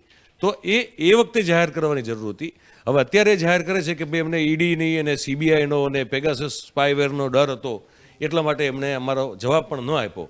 તો આ વાત ત્યારે કરવી હતી, તો ત્યારે કામનું હતું. હવે અત્યારે આ વાત કરવાથી કશું કામ એનું બનતું નથી. અને પછી એમના પ્રવચનમાં એવું પણ કીધું છે કે મારે તો સત્તા માટે તો હું છું જ નહીં, મને સત્તામાં રસ નથી. હું એમ કહું છું જેને સત્તામાં રસ ન હોય એને રાજકારણમાં રહેવાય નહીં. એટલા માટે આ સત્તામાં બેસવા માટેની જ મહેનત છે. જે લોકો પોલિટિક્સમાં છે એ લોકોને, તમામ લોકોને ખુરશી જોઈએ છે, એમને સત્તા જોઈએ છે, અને એ લોકો એના માટે જ આવે છે. એવી સ્થિતિમાં જો તમે એમ કહેતા હો કે મને સત્તામાં કોઈ રસ નથી, તો આપે સમાજ સેવામાં ઉતરી જવું જોઈએ, આપે રાજકારણમાં ન રહેવું જોઈએ. એમને કોંગ્રેસમાં જે એમનો મહત્વનો રોલ છે એ પણ છોડી દેવો જોઈએ, અને કોઈ એક એનજીઓ ખોલીને અથવા વગર એનજીઓને પણ લોકોની સેવા કરવા માટે નીકળી જવું જોઈએ. રાજકારણ જે છે એમાં ઉતરતા માણસો ફક્ત સત્તા પ્રાપ્તિ માટે જ આવતા હોય છે, અને આ એક વાસ્તવિકતા છે. હવે આને તમે સ્વીકારતા ન હો, આટલા વર્ષોના તમારા અનુભવ પછી અને આટલી બધી હાર સહન કર્યા પછી, જ્યારે કોંગ્રેસની કમર ભાંગી જવાની તૈયારીમાં છે, ઓલમોસ્ટ ભાંગી ગઈ છે, અને હજી તમે એમ કહેતા હો કે મને સત્તામાં રસ નથી, તો તમે રાજકારણ છોડી દો સાહેબ. શું જરૂર છે રાજકારણમાં રહેવાની? સમાજ સેવા કરો. ઘણા લોકો કરી રહ્યા છે ને, એ લોકો રાજકારણમાં નથી, તો એ કરો. પણ તમારે રસ પણ, સત્તા પ્રાપ્તિમાં રસ પણ નથી, અને છતાં તમારે ભાજપને હરાવવું છે. એક સાથે બે વસ્તુ કેવી જ થવાની હતી? એટલે જે વારંવાર કહેવાય છે ને કે એક જે ફોકસ હોવું જોઈએ ને જીગરભાઈ, રાજકારણ છે એ 24 કલાકનું ક્ષેત્ર છે કામગીરીનું. એમાં નથી કોઈ વેકેશન લેવાતું, નથી કોઈ જગ્યાએ રજા લેવાતી, નથી ધ્યાન કોઈ અલગ જગ્યાએ ડાયવર્ટ કરાતું. તમારે ફોકસ રાખવું પડે છે ને ફક્ત પોલિટિક્સ ઉપર રાખવું પડે છે. હવે એ નથી કરી શકતા ભાઈ, તો એમણે મહેરબાની કરવી જોઈએ કોંગ્રેસ પાર્ટી ઉપર, અને એમણે ખસી જવું જોઈએ, અને અન્ય લોકોને પાર્ટી ચલાવવા દેવી જોઈએ, જેથી જેમને ખરેખર સત્તા મેળવવામાં રસ છે એ લોકો કંઈક કાઉન્ટર એટેક કરી શકે, ભાજપને ફાઇટ આપી શકે. નહીંતર સ્થિતિ ધીરે ધીરે થઈ રહી છે કે આમ આદમી પાર્ટી અને અન્ય પ્રાદેશિક પાર્ટીઓ મોટી થઈ રહી છે. આ રાષ્ટ્રીય કક્ષાની પાર્ટી એટલી બધી સંકોચાઈ રહી છે કે કદાચ આવનારા સમયમાં આને આપણે આપણું જેને કહેવાય ને માઇક્રોસ્કોપ નીચે મૂકીને શોધવી પડશે કે આ દેશના નકશામાં પાર્ટી કોઈ જગ્યાએ આપણને જોવા મળે છે કે નથી મળતી. તો સત્તા પ્રાપ્તિ માટે જ રાજકારણ હોય છે, અને હવે તમે એમ કહેતા હો કે નથી, અને આ જાહેરાત પણ આટલી મોડી કરો, એ અગેન રાહુલ ગાંધીની રાજકીય અપરિપક્વતા જે છે એ આપણને દર્શાવે છે. જીગરભાઈ, જે રીતે રાજકીય અપરિપક્વતા રાહુલ ગાંધીની આજે પણ યથાવત જ છે, તે આ એક વાતનો ઉત્તમ ઉદાહરણ છે. આગળના જે સમાચાર આવી રહ્યા છે તેના પર નજર કરીએ તો શુક્રવારે 2 દિવસ પહેલાં કાશ્મીરમાં એક ઘટના બની હતી, અને તેમાં શ્રીનગરની જામિયા મસ્જિદમાં આઝાદીના નારા લગાવવામાં આવ્યા હતા, અને ત્યારબાદ તેનો વિડીયો જે છે તે દેશ દુનિયામાં ગામડે ગામડે સુધી વાયરલ થયો હતો અને તેના આરોપસર 13 લોકોની ધરપકડ કરવામાં આવી છે. તે અત્યારના સમાચાર છે. 2 દિવસ પહેલાના સમાચાર હતા. આઝાદીના નારા લગાવ્યા અને ત્યારબાદ આજના જે સમાચાર જે છે તે 13 લોકોની ધરપકડ કરવામાં આવી છે અને જમ્મુ કાશ્મીર પોલીસે પોતાના એક નિવેદનમાં જણાવ્યું છે અને સાથે સાથે જે એક ઘટના જે બની હતી તેના પર ફિટકાર પણ વરસી રહ્યો છે. ચર્ચા કરીશું અમારા સહયોગી મયુર જાની પાસેથી. મયુરભાઈ, જે ઘટના બની તે દિવસે પણ આપણે ચર્ચા કરેલી જ હતી, પરંતુ ત્યારબાદ જે કાર્યવાહી થઈ અને 13 લોકોની ધરપકડ કરવામાં આવી. હા, એ બહુ જ આઘાતજનક ઘટના હતી જીગરભાઈ, કારણ કે જે રીતે મસ્જિદની બહાર સેંકડોની સંખ્યામાં ટોળા ઉમટેલા હતા શ્રીનગરમાં, અને પછી લેકે રહેંગે આઝાદી અને આઝાદીના જે નારાઓ લાગ્યા, પ્લસ ભારત વિરોધી નારાઓ લાગ્યા ત્યાં. અને ઘણા કેટલાક નારાઓ જે હતા એ સંપૂર્ણપણે ઇસ્લામિક રિલિજિયસ નારાઓ પણ હતા. રિલિજિયસ નારાઓ પોકારવાની કોઈ પણને છૂટ છે. આપણે એમ કહીએ, તમે હું મહાદેવમાં માનતો તો હું મહાદેવનું નામ લઉં, તમે કન્યા કોઈ ઈશ્વરનું નામ લો, મુસલમાનો એમના માટે અલ્લાહ છે એમનું નામ લે, કંઈ ખોટું નથી. પણ એ રિલિજિયસ બાબતને દેશ સાથે સાંકળી અને દેશના સામે દેશ વિરોધી નારાઓ લગાવી અને પ્લસ ત્યાંથી આઝાદી જોઈએ છે એવા નારાઓ જે લાગ્યા, એ બહુ ગંભીર ઘટના હતી. અને એટલું જ નહીં, જે CRPFના જવાનો આપણી પાસે સમાચાર જે મળે છે, પ્રાપ્ત થાય છે, એમાં એવું કહે છે એ સમાચારોમાં કે એ જવાનો જે હતા ત્યાં એમના ઉપર પણ પથ્થરમારો ને બધું કરવામાં આવેલું હતું. એટલે આ સ્વાભાવિક રીતે આ એક દેશ વિરોધી એક કૃત્ય છે અને એને ગંભીરતાને ધ્યાનમાં રાખીને સ્થાનિક પોલીસ છે, જે નહોટ્ટા કરીને ત્યાં પોલીસ સ્ટેશન લાગુ પડે, ત્યાં એની હદ લાગુ પડે છે, એ પોલીસ સ્ટેશને ત્યાં કાર્યવાહી કરી અને ટોટલ પહેલાં 2 લોકો અને પછી બીજા 11 લોકો, એમ કરીને 13 લોકોની ધરપકડ જે છે આ મુદ્દે કરવામાં આવેલી છે. પણ ખાલી 13 લોકો તો નહોતા ત્યાં તો એક મેં કીધું એમ કે લગભગ 200-300 જેટલા માણસો તો આપણને વિડીયોમાં દેખાય છે, એટલા માણસો તો મિનિમમ હતા. અને એમાંથી મોટાભાગના લોકો એક્ટિવલી નારા લગાવતા હોય આપણને વિડીયોમાં દેખાઈ રહ્યું છે. પણ એની વેસ જે કદાચ એવું હશે કે જે આની શરૂઆત કરનારા લોકો હશે, એમાંની એ લોકોએ શોધ કરી હશે અને એમાંથી એ 13 લોકોના નામ મળ્યા હશે અને એ 13 લોકોને કદાચ પોલીસે આપણે એવું માનીને ચાલીએ કે એમની ધરપકડ એ લોકોએ કરી હશે. એમની ઉપર રાજદ્રોહનો કેસ જે છે લાગુ એની કલમ લગાવવામાં આવેલી છે અને એ રીતે એમની સાથે એમની આગળ ઉપર કાર્યવાહી કરવામાં આવશે. પણ મામલો ચિંતાજનક છે અને અનફોર્ચ્યુનેટલી એવું કહેવું પડે કે કાશ્મીર ફાઇલ્સ નામની ફિલ્મ્સના આવ્યા પછી એક પ્રકારનું અગેન એક એવું ટેન્શન ક્રિએટ થઈ રહ્યું છે હિન્દુ મુસ્લિમ કોમ્યુનિટી વચ્ચે, જેના કારણે અમુક જગ્યાએ મસ્જિદોમાં મુસલમાનો નમાઝ પઢવા જતા હોય ત્યાં જે કટ્ટર હિન્દુ ધાર્મિક સંગઠનો છે એ લોકો ત્યાં એવું વર્તન કરી રહ્યા છે, જેના કારણે એક હાર્મની જે છે, એક સૌહાર્દનું વાતાવરણ છે એ ડખોળાઈ જાય અને સામે પક્ષે પછી આવી રીતે રિટાલિએટ થઈ રહ્યું છે. ત્યાંથી પણ એટલે કોઈ પણ ઘટના આ બંને પક્ષેથી જે પણ થઈ રહ્યું છે એ એવું નથી જેમાં જે દેશમાં શાંતિની સ્થાપના કરવા માટે ઉપયોગી થાય, એવું જ વર્તન થઈ રહ્યું છે બંને પક્ષેથી, જેના કારણે શાંતિ વધારે વધારે ડહોળાય, ડખોળાય અને એક પ્રકારનું ટેન્શન ને તણાવ ઊભો થાય કે જેના કારણે આપણને બીક લાગે કે કદાચ ફરીથી દેશમાં કોઈ સાંપ્રદાયિક રમખાણ, તોફાન, દંગાઓ તો નહીં થાય ને. એ પ્રકારની સ્થિતિ તરફ આપણે વધી રહ્યા હોય અત્યારે, કારણ કે કર્ણાટકમાં પણ તમે જુઓ તો સ્થિતિ અત્યારે એ જ છે. હવે કર્ણાટકને એ લોકોએ સાઉથનું એપી સેન્ટર બનાવ્યું છે કોમ્યુનલ ફંડામેન્ટલિઝમને લઈને, અને આ બાજુ આ બધી ઘટનાઓ થઈ રહી છે. એટલે ચિંતાનું કારણ છે આપણા માટે. અર્થતંત્ર આપણું બિલકુલ ઠીક નથી. RBI પણ હમણાં આંકડા જાહેર કર્યા, RBI પણ સ્વીકાર્યું કે 4 થી 5% વચ્ચે રહે એમ છે. કદાચ કોઈ એક ક્વાર્ટરમાં એવું બને કે 6%ના આંકડાને એ સ્પર્શે, બાકી એમાં પણ બહુ મોટો કોઈ અદ્ભુત ગુલાબી સુધાર આપણને જોવા મળે એવું કે છે નહીં. જ્યારે આપણું ઘરમાં ખાવાના સાંસા હોય ત્યારે માણસે બીજું કશું ન કરાય, પહેલાં તો આર્થિક રીતે સદ્ધર થવાય. મારા તમારા ઘરમાં ખાવાની તકલીફ હોય તો આપણે શું કરવા જઈએ? આપણે પહેલાં આપણી આર્થિક સ્થિતિ સારી કરવાનો પ્રયાસ કરીને, પણ હવે એ થતું ઓછું દેખાઈ રહ્યું છે અને આ બધું વધારે પડતું વધી રહ્યું છે. એટલે સ્થિતિ સારા દિવસોની આપણે રાહ જોઈ રહ્યા છીએ, પણ એ ક્યાંય દૂર દૂર સુધી દેખાતા નથી જીગરભાઈ. સ્થિતિ એવી છે. જે રીતે દેશની સ્થિતિ, આર્થિક સ્થિતિની વાત હોય કે રાજકીય જે કાવા દાવાઓની વાત હોય, ને અલગ અલગ જગ્યાએ અલગ અલગ રીતે કોમ્યુનલ અને ખાસ કરીને કાશ્મીર ફાઇલ આવ્યા બાદ અલગ અલગ રીતે અલગ અલગ તેના નિવેદનો સામે આવી રહ્યા છે, ત્યારે ચોક્કસથી એવું કહી શકાય કે દેશમાં જે પરિસ્થિતિ છે તેને કંઈક અંશે ડહોળવાનો પ્રયત્ન થઈ રહ્યો છે અને તેને લઈને એક બુદ્ધિજીવી વર્ગ જે છે તે ચિંતા પણ કરી રહ્યો છે. કારણ કે દેશમાં આર્થિક જે રીતે મોંઘવારી વધી રહી છે, આર્થિક પરિસ્થિતિનો સામનો છેલ્લા 2-2.5 વર્ષથી આ પેન્ડેમિક દરમિયાન આપણે કરી રહ્યા છીએ, ત્યારે ચોક્કસથી સૌથી પહેલાં દેશ અને ત્યાર પછી સમાજ હોય અથવા તો જ્ઞાતિ હોય અથવા તો પોતાનું અંગત જીવન હોય, પણ દેશને વાત આવે ત્યારે બધાએ એક રહેવું જોઈએ તેવું કે ન્યૂઝ પણ દરેક દર્શક મિત્રોને અપીલ કરે છે. દર્શક મિત્રો, જે રીતે આ એક ઘટના જે બની હતી અને સાથે સાથે ત્યાર પછી જે આ પ્રકારના વિડીયો વાયરલ થાય છે તેમાં પણ ક્યાંય પણ કોઈનું સમર્થન કરવું નહીં તેવી વાત છે. દર્શક મિત્રો, આવતીકાલે ન્યૂઝરૂમમાં ફરીથી મળીશું. ત્યાં સુધી મને રજા આપશો. નમસ્કાર.